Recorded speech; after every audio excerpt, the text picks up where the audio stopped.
Olá, gente boa. Estamos aqui com a segunda temporada do nosso podcast Gotas de Sabedoria. E é uma alegria muito grande poder retomar, né, a nossa caminhada. E esse podcast ele surgiu com o objetivo de trazer uma palavra de sabedoria para ajudá-lo, né, a viver a vida sem se perder. Aqui, cada vez nós trazemos uma pessoa, um irmão, um pastor, um amigo, né, para a gente compartilhar experiências, compartilhar vivências, textos da palavra de Deus, expressões que podem ajudar você na sua caminhada, na sua vida cristã, na sua vida, para você não se perder ao longo da jornada. Então, nosso objetivo do podcast Sabedoria é trazer essa palavra para o seu coração. E a palavra de sabedoria, né, ela traz o respeito ao nosso Deus, o temor ao nosso Deus. E isto é reverenciado pelo amor a Deus e pela obediência, pelo serviço ao nosso Deus. E o nosso desejo com o podcast é isso, né? É trazer a você essa palavra de sabedoria. E nós contamos com você aí como nosso parceiro. Então, por favor, não deixe de dar o seu like, né, de curtir essa série que nós vamos começar, né, nessa temporada, e também de você compartilhar com seus amigos. Se você ainda não é inscrito no nosso canal, que você se inscreva, né, e venha participar conosco, venha transmitir essa palavra de sabedoria a outros. E nesta oportunidade nós estamos aqui com o pastor Delcio, né? Pastor Delcio é um amigo muito querido, né? Ele está aqui em Rondonópolis e é uma alegria, pastor, recebê-lo aqui no nosso podcast, iniciando, pastor, a temporada, né? Você vai ser o primeiro da temporada. Nessa temporada nós vamos priorizar trazer pastores que vão compartilhar sobre as suas vidas, sobre os chamados, sobre o ministério, compartilhar algo precioso para aqueles que estão nos assistindo. Então, pastor Décio, é uma alegria. Por favor, se apresente, fala para nós aí um pouco sobre você, sobre sua vida, né? Amém. Sou o pastor Décio Moraes Júnior, carioca, o sotaque não engano, né? Pastor da Igreja Evangélica Congregacional aqui em Rondonópolis. Já estamos aqui há 6 anos, se eu não me engano. Filho de pai e mãe cariocas também, né? E aceitei o desafio de assumir um campo missionário aqui no Mato Grosso, né? Depois de ficar 8 anos e meio num campo missionário no Paraná. Né? Esse é o pastor Décio Moraes Júnior. Casado? Casado há 16 ou 17 anos, tem que fazer a conta direitinho. Olha. Desde 2007, casado com a mesma esposa. A mesma esposa, isso é bênção, né? Isso é bênção. Como que é o nome da amada mesmo? Fabiana também é carioca, também filha de pastor. Olha que filha maravilha. De pastor também é filho de pastor. Sim, também filho de pastor. E com o mesmo chamado ministerial que a gente, né? Também é chamado para servir ao Senhor onde quer que o Senhor mandasse a gente. Hoje temos 2 filhas, uma de coração já adulta, tal, a gente não chegou a adotar nem nada, e recentemente, fez 2 meses e um pouquinho, a pequena Estela, que estamos no processo da adoção dela. Daqui a pouquinho nós vamos falar um pouquinho sobre a adoção. Nós queremos aproveitar bem esse tema porque achamos interessante. De repente tem algum casal aí que gostaria de passar por essa experiência. Mas, pastor, você falou que é filho de pastor. Sim. Né? E como é que foi sua experiência de salvação, né? Porque você já nasceu num lar cristão. Como é que foi que isso ocorreu? Né? Compartilhe um pouquinho conosco aí a sua experiência de salvação. Como é que foi, né? Quando eu nasci, meu pai estava no seminário, né? E a gente sempre acompanhou o papai nos estágios, né? E a gente foi acompanhando, foi seguindo. E a gente sempre viveu dentro da igreja, tanto eu quanto meu irmão. E tem aquele negócio, né? Filho de crente não é crentinho. Filho de crente é filho de crente. É só. Verdade, é verdade. E no segundo ministério de papai, na igreja onde a gente ficou 21 anos com o papai lá, trabalhava já com os adolescentes, junto aos adolescentes, sempre ativo na igreja. E lá para os meus 12, 13 anos, eu comecei a ver todos os meus amigos tendo encontro com Jesus, indo lá na frente, chorando, os negócios assim, e eu não sentia nada daquilo. Até porque eu já me sentia servo de Deus e só não tinha tido aquela experiência. Até que num domingo, eu não lembro o que foi pregado, eu não lembro o texto, não lembro nada, mas eu lembro que o grupo de adolescentes que eu fazia parte ia cantar uma música e após a mensagem, o papai tinha pregado, ele fez um apelo e quando eu me vi, um adolescente tímido e tal, eu estava lá na frente, aos prantos. 14 anos, mais ou menos? 13, 14 anos, por aí. Estava lá na frente, chorando e tal, e lembro do grupo dos adolescentes cantando uma música que a gente ia cantar naquele dia, mas que eu não tive condição nenhuma, que eu estava ali chorando. Então esse foi o meu encontro com Cristo ali. Quando que eu fui perceber a mudança mesmo, foi alguns anos atrás, eu um pouco mais velho, já com 18, 19 anos, e eu lembro que eu sempre tive muita personalidade.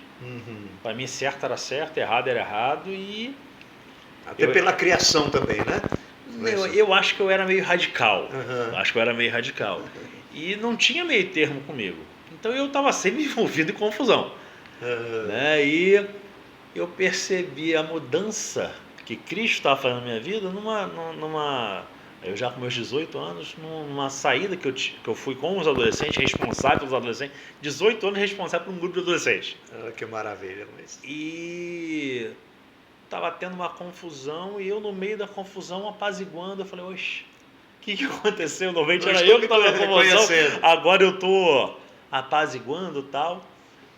Então foi algo bem marcante, interessante, né? bem marcante, quando eu percebi que Deus tinha transformado a minha vida de uma forma bem diferenciada.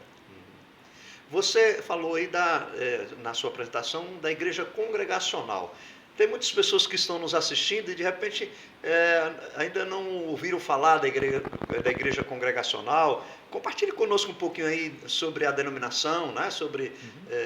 E até mesmo sua experiência, como foi seu chamado também para o ministério, né? Sim, vamos lá. A igreja congregacional é a igreja evangélica mais antiga a pregar o evangelho em português no Brasil, né? A nossa denominação, quer dizer, o ramo da nossa denominação que eu faço parte, que é a União das Igrejas Evangélicas Congregacionais do Brasil, o IECB, esse ano faz 169 anos, né?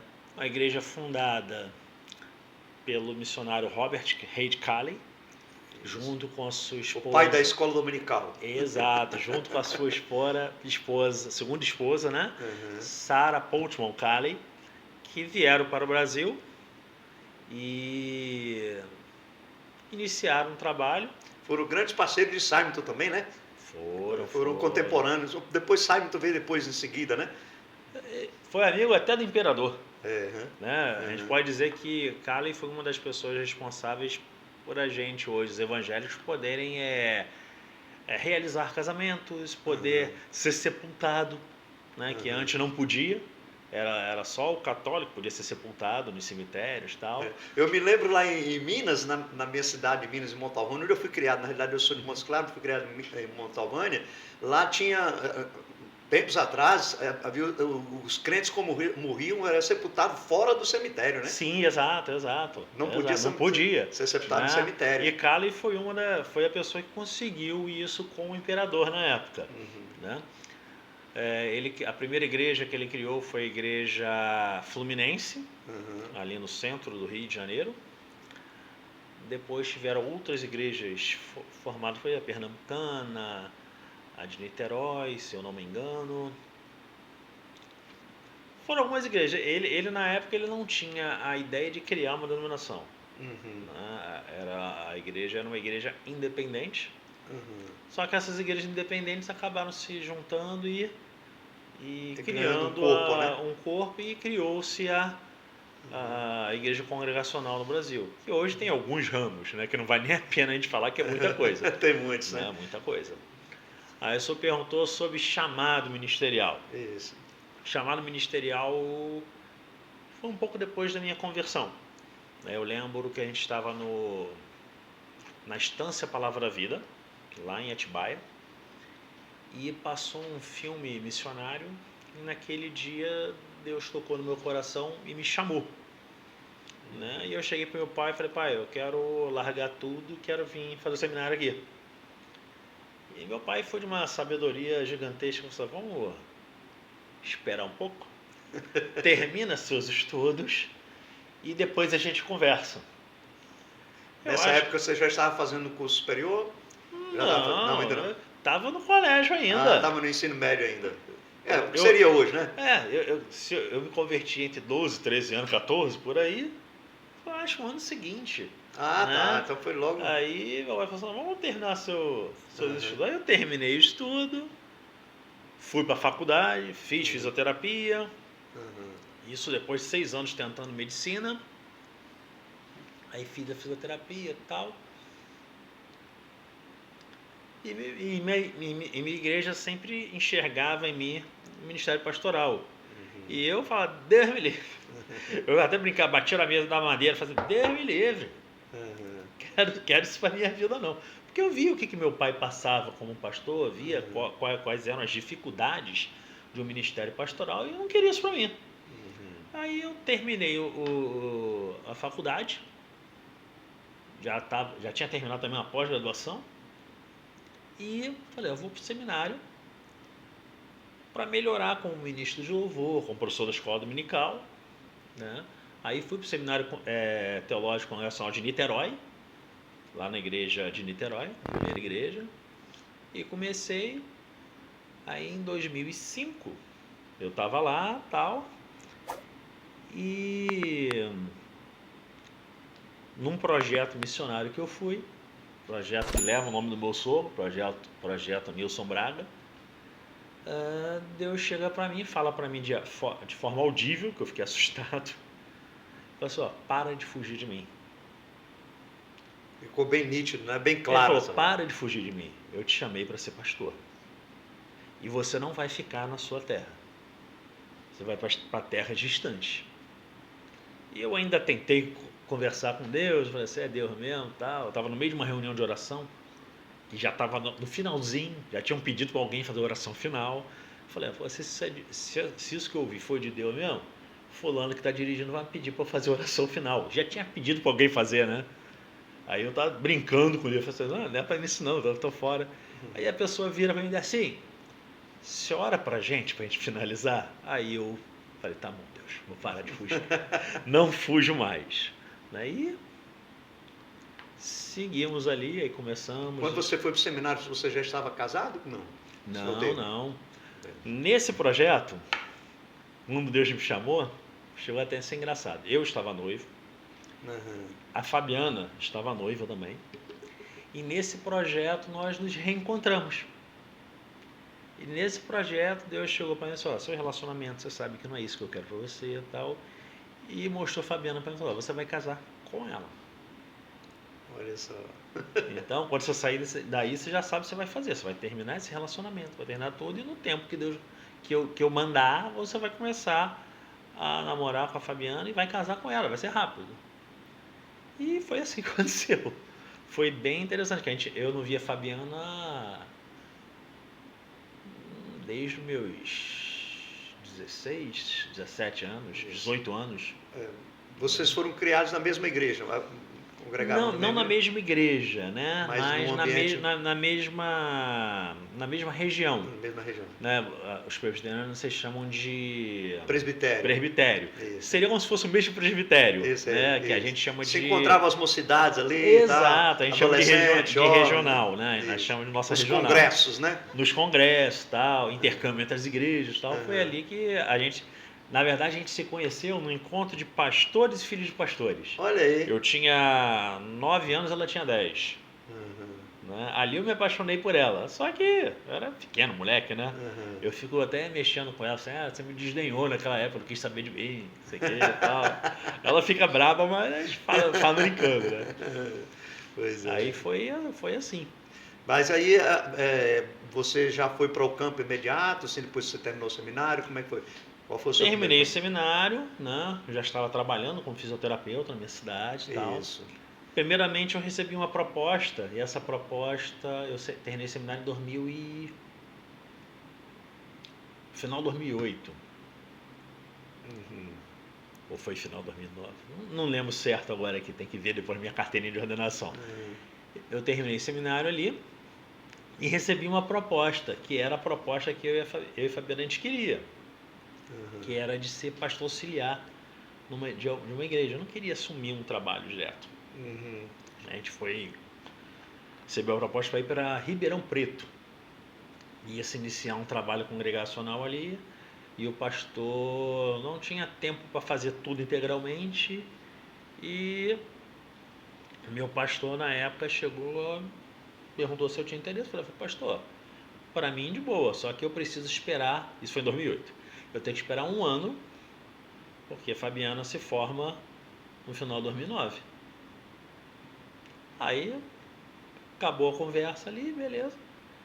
Não sei se o trabalho iniciou, não se tocou no assunto, e continuei servindo a minha igreja até 2009, quando recebemos o convite oficial da denominação para a gente assumir o campo missionário no Paraná. Era uma igreja, mas que estava com status de campo missionário, Uhum. não tinha como manter obreiro. A Estava num processo igreja, de revitalização. na verdade, era um processo de morte, Uhum. né? A gente foi ali para tentar salvar, Pois é, isso, né? no caso o projeto sei lá era de revitalização daquela igreja. Eu nem sei se era de revitalização ou se era para eu fechar, porque o negócio era muito estranho mesmo. Uhum. Tanto Então que foi uma experiência tremenda, né? Para o ó, primeiro campo, né? foi uma experiência bem árdua. Uhum. Aquele negócio, ali eu fiquei diabético ali, porque o estresse era tão grande. Minha esposa Misericórdia. ficou hipertensa, né? Os cabelos ficaram brancos, a barba branca. Dia desse eu vi uma foto quando a gente chegou, gente, eu com a barba pretinha, cabelo pretinho. Um menino ainda, né? Menino, moleque. Depois que Quanto tempo você ficou ali, Júnior? fiquei 8 anos e meio. 8 anos e meio. E depois desse 8 anos e meio, eu vim pra cá e ainda fiquei meio ano Assistindo lá. daqui, é, direcionando o trabalho lá, porque meu substituto só chegaria em janeiro e eu deixei tudo organizadinho para poder funcionar e tá dando todo o suporte à distância, né? Uhum. Não vou dizer que eu me arrependo de ter ido, porque foi Deus que mandou, mas que foi uma experiência bem diferente, porque até meu pai falou, caramba, você tem vivido coisas aí que na época, quase 30 anos de ministério, ele não tinha vivido, Uhum. né? Então foi uma experiência boa. Essa relação filho de pastor, conta para nós uma experiência aí que marcou muito sua vida, na trajetória pastoral do seu pai, né, que marcou a sua vida. Você lembra de algum episódio, alguma experiência? Bom, uma coisa que sempre me marcou muito, pastor, Hum. que eu percebi ali, é que meu pai sempre deixou claro para as igrejas que ele pastoreou que o pastor era ele, que os Aham. filhos dele eram crianças como qualquer outra criança, bagunceira, Aham. arteira, tal. Então, eu nunca senti na pele aquela cobrança, Pressão na igreja. aquela pressão da igreja.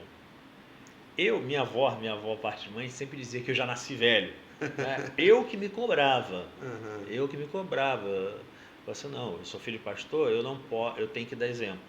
Eu preciso ser diferente. Aham. Então eu tinha essa. Eu acho que isso é coisa minha, que meu irmão tava nem pra paçoquinha.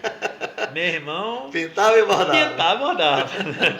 E é até interessante, né? Porque você vê como que é a criação.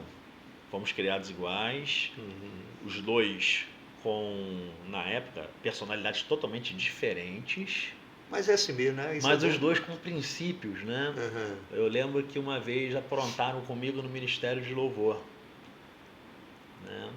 Eu não fiquei magoado nem nada, eu falei, tá bom. Me botaram no banco, falei, fico no banco, de boa. Não fiz nada, mas meu irmão tomou a briga. Tomou as dores. Tomou as duas assim, isso eu não admito. Se fosse comigo, tudo bem, eu sou todo errado, mas meu irmão não, tal, não sei o que e tal. Aí foi dessa forma, né? Então, eu nunca vi, eu nunca senti na pele essa situação de filho de pastor. Aham. Mas as diferenças, né, são interessantes e hoje você vê que a criação foi muito bem feita, porque tanto eu quanto meu irmão, hoje somos, a gente pode dizer que bem-sucedidos profissionalmente, Aham. bem-sucedidos como homens de Deus, né? Eu já dentro do ministério, na minha profissão, e meu irmão dentro da profissão dele, terminando o seminário esse ano, Uhum. né? Pai de família, os dois, né? Seu irmão é mais novo que você? Mais novo, 3 Mais anos mais novo, Uhum. né? E Então ele também está caminhando para o ministério. tá caminhando para o ministério. Olha aí, ó, E que chegou a ser maravilha. engraçado. Família de pastores, ó. Quando ele foi pro seminário, ele me ligou. Pô, negócio para te falar. Eu falei, o quê? Você vai pro seminário? Ele, ué, como é que você sabe? Eu falei, pô, só você que não via, filho. Tava na cara. Pois é, que maravilha. Aí hoje tá crentão, rapaz. Pois é. Era molecão, hoje tá. Hoje tá. Chegou um período, chegou a ser chato. Uhum. Mesmo aquele crente que evangeliza crente, tava desse jeito. Hoje tá mais comedido, tá mais centradinho, né? Mas já é solteiro ainda ou casado? Não, casado, Casado 2 já. filhinhas. Ah, legal. Pastor, você falou que da sua esposa, né, da sua família, você falou que tem 2 filhas, né? É, e, a caçulinha, mais nova, né? Está no processo de adoção. E eu creio que a gente poderia explorar um pouquinho esse Sim, tema, claro. essa temática, porque certamente muitas pessoas que estão nos assistindo, né? Alguns casais podem ter esse desejo, esse anseio, né? E aí você compartilhar um pouquinho como é que foi esse processo, como é que gerou no coração de vocês, né? Falar um pouquinho da importância da adoção, né? Na vida da criança, para vocês também. Compartilhe um pouquinho para nós essa experiência, Sim. para aqueles que estão nos assistindo. Vamos lá, como é que foi? Uhum. Né? Desde que a gente casou, a gente sempre quis ter filhos. E a gente também queria ter filhos adotivos. Uhum. Fabiana sempre quis adotar, eu também, né? Aí lá há 5, 6, 7 anos atrás, a gente teve a nossa primeira gestação, Uhum. né? E acabou que a gente perdeu essa gestação, eram gêmeos, né? Olha, rapaz. Foi doído, doloroso pra gente e tal, pra família em si, né, que tá todo mundo esperando, aí perdemos tal, doeu durante muito tempo, depois perdemos uma outra gestação que a gente nem soube que tinha, a gente descobriu que depois perdeu, e começamos a fazer o tratamento e tal, e viemos pra cá. Quando a gente veio pra cá, a gente perdeu o nosso plano de saúde e também a gente não encontrou um médico que nós confiássemos dentro da área de reprodução humana e que nos desse a segurança que o médico lá nos deu. Uhum. E falou assim, se tiver nossos filhos naturais, vamos ter tal. Beleza, deixamos quieto, não ficamos mexendo mais naquilo. E a Fabiana chegou e falou, vamos adotar? Eu falei, vamos. Sem problema, vamos lá. Aí entramos, passamos todo o processo, o curso tem que ser feito e tal. Uhum. Começamos a fazer, entramos com a papelada, aí chegou a pandemia. Aí os cursos foram tudo feitos via internet e tal, e foi. E a gente combinou o seguinte, quando a gente tivesse habilitado, a gente não ia ficar ligando para o fórum, ligando para nada, para saber como é que estava o processo. Uhum. A gente ia deixar acontecer. E passou-se 4 anos, aí no finalzinho de março, eu cheguei para a esposa, será que a gente ainda está no processo lá? Será que ainda existe esses trâmites? Ou venceu, a gente tem que renovar? Vamos fazer uma ligação para saber e tal. Aí me esposa, vamos sim, tal. Só que a gente nem chegou a fazer. Fabiana ligar. A ligar. A Fabiana chegou a orar, pedindo a Deus que desse uma resposta em relação a isso e tal. Mas eu nem sabia dessa oração. Fui saber dessa oração há pouco tempo. Acho que essa semana passou. Aí no dia 1º de abril desse ano, eu recebi uma mensagem lá do fórum. Um rapaz lá e tal. Eu falei, gente, o que fórum quer comigo? Passou um monte de coisa na cabeça. Eu falei, pô, não fiz nada de errado, pô. O que o fórum quer comigo? Não tô devendo ninguém. Não tô devendo ninguém. Não matei ninguém. Matei ninguém, roubei ninguém. Aí eu olhei o nome do rapaz e falei, esse rapaz é o cara. Era da Vara da Infância e Juventude. Da Vara da Infância e Juventude. Eu falei, vou ligar para ele. Liguei para ele. Aí ele, seu Décio, bom, o que acontece? A gente já pulou o processo de vocês 5 vezes. Porque aparecia criança dentro do perfil de vocês, só que aí... isso é interessante. porque tem um perfil. Isso, quando você entra no processo, você procura a vara de infância e adolescência, procura a vara de infância e o interesse, passa pelo treinamento, como você falou, e ali... Antes do treinamento, você já preenche todo um perfil. Tá. Como Aí você coloca criança, a idade, como que você quer, da onde, quais regiões que pode vir. Certo. A gente se habilitou para o Brasil inteiro. Né? E a gente colocou que a gente queria até um aninho só. E por questão de... porque você pode adotar até os 18, né? Até antes dos 18, né? Até depois. Descobri há pouco tempo. Se eu quisesse adotar eu pensei que era até os 18. A nossa filha mais velha lá, se a gente quisesse adotar no papel, a gente poderia. Tá. Né? Eu tenho uma cunhada que ela adotou uma criança, né? Já quase na pré-adolescência, né? Ela já tinha aí, acho que uns 9 a 10 anos, né? Ela adotou. Aí a gente botou todos os pré-requisitos que a gente queria, e um desses era que fosse branca a criança. Por quê? Porque eu sou branco quase igual a Vela. A mãe da mesma forma. Então o que eu e ela a gente pensou? Vamos colocar a criança branca para que, quando a criança for crescendo, não venha ter nenhum tipo de preconceito nela. Né? Ninguém venha jogar nada contra a criança e tal.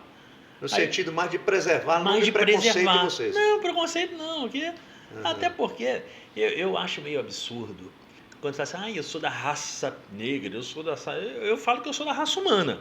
Né? É verdade. Porque o que tem é raça humana, não tem outra raça. Né? É verdade. Então, aí, assim, só que a criança que surgiu vocês, ela é parda. Aí na minha cabeça veio aquela frase que eu não falei pro cara, falei, vai que eu sou preso? Não, eu falei, pardo pra mim é papel. Aí eu falei, não, eu não vejo problema. Então, vou pedir pra minha esposa entrar em contato contigo. Aí liguei pra ela, falei assim, surgiu isso, liga pra ele. E marquei no relógio, daqui a 2 minutos ela me liga, eufórica. Britânico. Em 2 minutos ela, e aí, vamos? Não sei o que. Eu falei, calma, respira. Por mim tudo bem. Vê quando que a gente vai lá conhecer o neném. Só que eu já sabia que não era para conhecer. Eu sabia que era para conhecer e trazer. Mas eu queria que ela tivesse essa certeza também. Aí ela foi, ligou. 2 minutos depois ligou de novo. Falando, amanhã, 2 horas da tarde. Só que não é para conhecer, a gente vai conhecer e já vai trazer neném. Eu falei, beleza, de boa. Aí passou daquilo ali. Tentamos dormir aquela noite, não foi possível, porque a cabeça ficou a mil. Ansiedade, né? Não era só ansiedade. Veio aquela loucura na cabeça. E agora? A gente não tem cama, não tem roupa, não tem nada para criança. Nada preparado. Nada preparado. Aí no dia seguinte a gente ganhou um bercinho. Meu pai mandou um dinheirinho, a gente comprou a cadeirinha para pôr no carro, tipo assim, meia hora antes de buscar. Ganhamos algumas roupinhas e fomos, né? E foi uma experiência interessante. Quando a gente chegou, A gente sentou lá na casa abrigo, né? Aí veio a moça com a neném. Aí eu fiquei sentado e falei, vai lá, filha. Deixei a mãe primeiro, né? Aham. Aí foi tão bonitinho, a neném assustada, veio, a minha esposa fez, ela fez, se jogou, abraçou ela e ficou assim. Ela Aí, está sabe, com um aninho já? Não. fez um aninho, Fez um fez um aninho. aninho. Ela chegou pra gente com 11 meses, 15 dias, 3 semanas depois, ela fez um aninho, Ah, legal. né?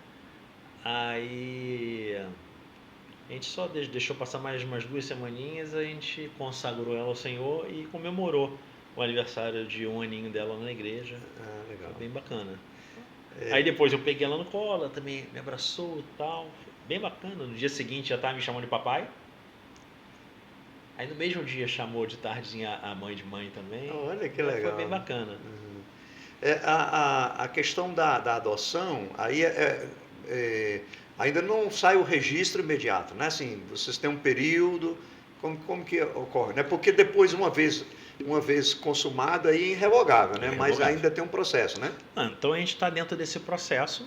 Hoje a gente tem a guarda provisória, Isso, é né? chamado de guarda provisória. Ela não tem nosso nome ainda. A gente já chama de Estela Celeste Braga de Moraes, Uhum, mas o nome não é esse, uhum. né? É Estela, mas não é do jeito que a gente escreve, Ah, tá. né? A gente tem o documento dela e um documento do fórum dizendo que nós somos os tutores legais dela nesse período até o processo. Vocês não têm se nenhuma finalizar. informação dos pais, né? Você Informações a gente tem algumas, Uhum. né? Passam algumas coisas pra gente. As pessoas descobrem também Uhum. e levam pra gente. Uhum. Mas a gente não teve nenhuma vontade, desejo de conhecer nem saber quem é. Uhum. Porque eu acho que se foi instituída a guarda da criança das pessoas, não tem por que eu querer saber alguma coisa dessas Isso. pessoas. E é até bom, né? Até bom. A gente participou de uma reunião há pouco tempo com pais de adotivos também. Uhum. Alguns até crime cometeram para saber quem são os pais. Pô, É, eu vou criar perfil falso, vou fazer um monte de coisa para saber quem é, para quê? exatamente. Ah, Agora é seu filho, né? agora é minha filha, não quero nem saber. Exatamente. E o quanto é importante, né, para a criança, né? Porque quando você vai observar, essas crianças, elas vêm de uma situação muito complicada, né, pastor? Sim, E sim. para essas crianças é assim uma representação de uma nova vida, de uma nova chance, de uma nova oportunidade, né? Por exemplo, essa menina que a minha cunhada adotou, a experiência que ela veio era terrível. A mãe batia, espancava, tinha uma atitude assim muito violenta, né? Então, assim, para algumas crianças é uma oportunidade, uma nova vida, né, que vai se apresentar, uma oportunidade de ter um contexto familiar, um contexto social que naquelas circunstâncias dificilmente elas têm, né? Algumas são até abusadas, né? Eu acho que para toda criança que é tirada de família assim, é uma nova oportunidade mesmo, né?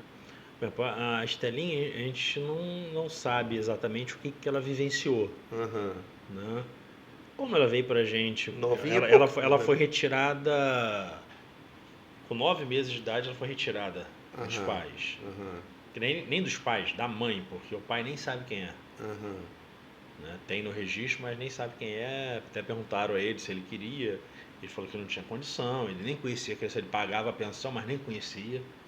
Né? Mas o que eu percebi é que era uma criança que era largada nos cantos. Né? Ela tem queimaduras de sol lá na pele que você vê que a criança fica largada. Abandonada, né? Né? Minha sogra até fica mexendo com a filha, fala assim, Fabiana, ela tá desbotando. Porque que negócio, a gente tá tendo cuidado com ela. A criança não fica largada. Né? Então ela tá mais clarinha, tá mais parecida com a nossa cor mesmo, tá? E se você olhar as dobrinhas, que ela tá ficando bem gordinha, tanto que come, aí você vê as dobrinhas, a dobrinha é bem clarinha, né? Então, a criança realmente era largada. Você vê até pelo cartão de vacinação que foi vacinada em 5, 6 lugares diferentes. não era só no mesmo local, então era ficar pulando de canto em canto, né? Então, eu creio que para criança é um negócio bem diferente. Encontrar uma família, encontrar um carinho, uma atenção, uma educação, né? Não, e hoje foi engraçado. Hoje, para sair de casa, não queria sair. Aí saiu. Aí deixamos a mãe no trabalho. Aí ela chorou no carro que não queria que a mãe saísse. Aí foi comigo na faculdade, que eu tinha que pegar umas provas lá que eu tinha que corrigir. Aí foi comigo. Na hora de entrar no carro, não queria entrar no carro. Aí tive que ficar meia hora em pé com ela abraçada no meu pescoço, assim. Aí ficou abraçado. Aí eu falei, vamos passear. Aí fomos na empresa de uns irmãos da igreja que tem um aquário lá com os peixinhos. Aí fomos ver os peixinhos. Aí ficou feliz vendo os peixinhos. Aí depois fomos ver uma avó da igreja que é apaixonada por ela. Aí ficamos uma hora com ela. Aí depois fomos pegar a mãe. Então hoje foi um dia bem intenso. Ela cansou bem de manhã. Então a gente pôde descansar um pouquinho de tarde. Mas o carinho é uma criança super carinhosa, né? E eu acho que o carinho que a gente tem dado a ela, não só a gente, mas a igreja tem dado, a nossa família, né? Uma coisa muito importante, a nossa família abraçou. Abraçou, né? Meu pai tá doido para conhecê-la logo. Todo dia meu pai tem que falar com ela. É o vovô babão. Vovô babão. Chega pra ela, cadê a 03 do vovô? Aí ela ri. Aí ele ri, ela imita ele rindo. Né? Então tem sido muito importante o abraço da família, né? Tem sido muito legal. Isso é o ato mais sublime da adoção, é o amor, né? Sim. Porque na realidade você ama essa criança como se fosse gerada mesmo, né? Como um filho mesmo gerado, né? Que gera no coração, né, pastor? A adoção gera no coração. A gente conversa e a gente fala que acho que demorou 4 anos porque a Estela não tinha nascido. Né? Porque era para ser a Estela. E chega a ser engraçado, pastor. Ela tem uma marquinha na perna, igual um coração. Minha esposa tem essa marca nas costas. Olha que coisa, né? O pezinho dela, os dedinhos, tem uma unha do pé que é parecido com uma unha do meu pé, que é apertada ali. Ela tem a fisionomia igualzinha da minha sobrinha mais nova, a filha mais nova do meu irmão. Olha que coisa. Né? Então Deus preparou de uma forma assim, umas semelhanças assim absurdas, né? Então muito gostoso. Esse final de semana a gente foi, acho que foi o primeiro passeio nosso em família, né? A gente ganhou um day use num parque aquático desse que está lançando. Eu até indico, muito bom. E fomos com ela. Gente, ela amou. Quando a gente dava banho nela em casa, ela não gostava de chuveiro. Aí nesse parque tinha uma piscina infantil que tinha uns chuveiros. A ducha, né? Aí quando a gente entrava, ela ficava assim. Aí hoje, no banho, aí minha esposa falou que eu estava dando banho nela, foi entrar no chuveiro, entrou no chuveiro da mãe. Ela ficou doida querendo entrar debaixo do chuveiro. Porque eu acho que lembrou, associou a piscina e ficava. Aí foi dar banho logo à tarde, teve que ligar o chuveiro e ela ficava assim, pegando a aguinha. Gente, é muito gostoso. Aí eu mandei pro meu irmão chegou assim, meu irmão, Deus é perfeito, né? Esses momentos são inesquecíveis, né? Marcam a gente. E é verdade, é verdade. Pastor, essa questão da adoção, a gente tem, assim, exemplos bíblicos, né? E o próprio exemplo bíblico do nosso Deus, né? Na realidade, nós somos adotados, né? Sim. Em Cristo Jesus, né? É verdade. Então, a adoção é algo muito sublime, assim como... Mas detalhe, a gente é adotado e é de sangue ao mesmo tempo, né? Exato, né? Porque se a gente foi adotado e se não fosse o sangue na cruz, não teria tido uma adoção paga com sangue, né? É verdade. Comprada com sangue ou adquirida com sangue, né? É verdade. Adquirida com sangue. Então, nosso Deus, ele é um Deus de amor, né? Assim, eu queria então que você desse uma palavra agora, assim, para os casais, né? Que estão aí, pessoas que gostariam, né? De adotar. Você desse uma palavra aí do seu coração para eles, algo que da sua experiência aí, né? Você tem o desejo de adotar, né? Já sendo pai ou não sendo pai, sendo mãe ou não sendo mãe, isso não importa. A primeira coisa é importante que seja uma decisão de família, Como um acordo, né? como um acordo. Os dois precisam querer. Segundo, colocar nas mãos de Deus e deixar que o processo corra nas mãos de Deus, né? Porque é muito importante que não seja feita de qualquer forma.